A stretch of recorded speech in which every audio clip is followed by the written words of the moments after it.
This industry, the transmission industry, it kills people. Being at heights, falling from towers, falling from height, transmission men and women dying. And it's only going to get busier. Safety is absolute paramount. It's awesome to have Paddy back on site. Paddy was a linesman. It's very rare that somebody lives through that has gone through that journey, that can come to site and have those conversations. It's the most valuable lesson ever, because 9 times out of 10, when that happens, falls from height, they die. My background was a transmission distribution lineman. Done it for 20 years. Done some storm work out in Florida and Puerto Rico with some of the boys that are here. That ended 2018, 20th of April to be precise, in a place called Cork in the south of Ireland. That's me on the left there, that's a 110 kV pole. A simple job, done it hundreds of times. Climbed the pole, it was a 60-foot pole, straightened a set of insulators, maybe an hour's job.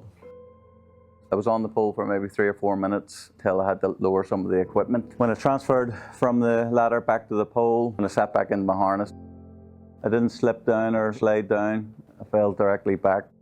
I remember everything about falling till I hit the ground. I actually landed on my front, which probably saved me. I just remember looking down, my right leg was going that way. I was in a coma for 2 days. When I woke up, I didn't think it was going to work again. The injuries were quite severe. My left wrist was broken, I have no rotation in the left arm now. My left elbow, maybe 4 operations on that. I'll need an elbow replacement eventually. My forearm muscle was hanging out. Eye socket, nose broke. My bowel was ruptured. My left foot, all the small bones in the middle of the foot were broke up. Right femur was broke. They had to insert a pin underneath my kneecap and knock it up with a hammer. Right pelvis was shattered. In a wheelchair, had to learn to walk again. I had a lot of good friends and support from my family. They got me through that tough period. There was a huge investigation afterwards. 2 days before I fell, all of our equipment got dirty through no fault of my own. You couldn't see any of the equipment with dirt. It was covered. So I called it, and the company I was working for at the time didn't have any washing facilities or cleaning equipment.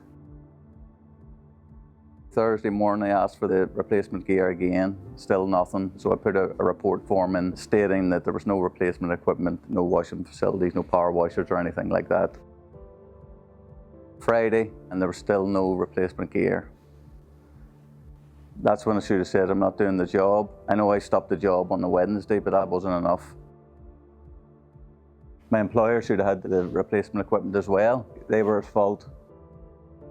Forensic engineer said it was consistent with dirt clogging up the carabiner. And you can see I cleared a lot of the dirt that I could see away, but obviously there was stuff stuck inside that I couldn't see. I should have said no. Unfortunately, I fell from the top of the pole. Apart from all the physical injuries, the mental trauma, it was worse. And that went on for maybe 3 years. I was down a lot of the time. I was seeing a counsellor twice a week. The strain on my relationship, looking back, was probably taking it out on my partner at the time. It was nearly over.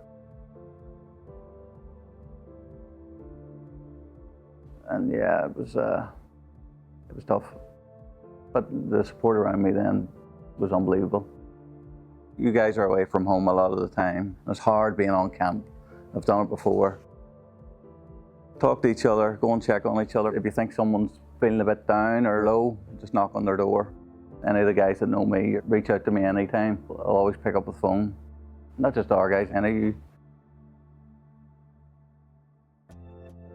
I shouldn't be here at all, to be honest. When I woke up, there was a guy in the bed next to me. He fell off his pushback and he was paralysed from the neck down. I fell all that height and he fell off the pushback.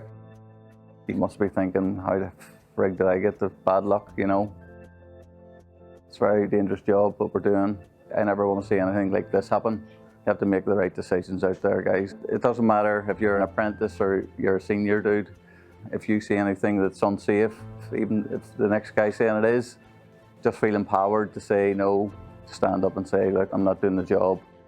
And just honour this story and other stories like it by making the safety a top priority. If you've got an issue, if there's something nagging in the back of your mind, a thought that, oh, this doesn't look right, it doesn't feel right, stop the job and ask the question and know that there's no comebacks. It matters so much because of the great things that we are doing here for the past 2 years. The progress we've seen is some of the best progress I've ever seen in the construction industry. The way that everybody bands together, the team on site is the best team I've ever worked with.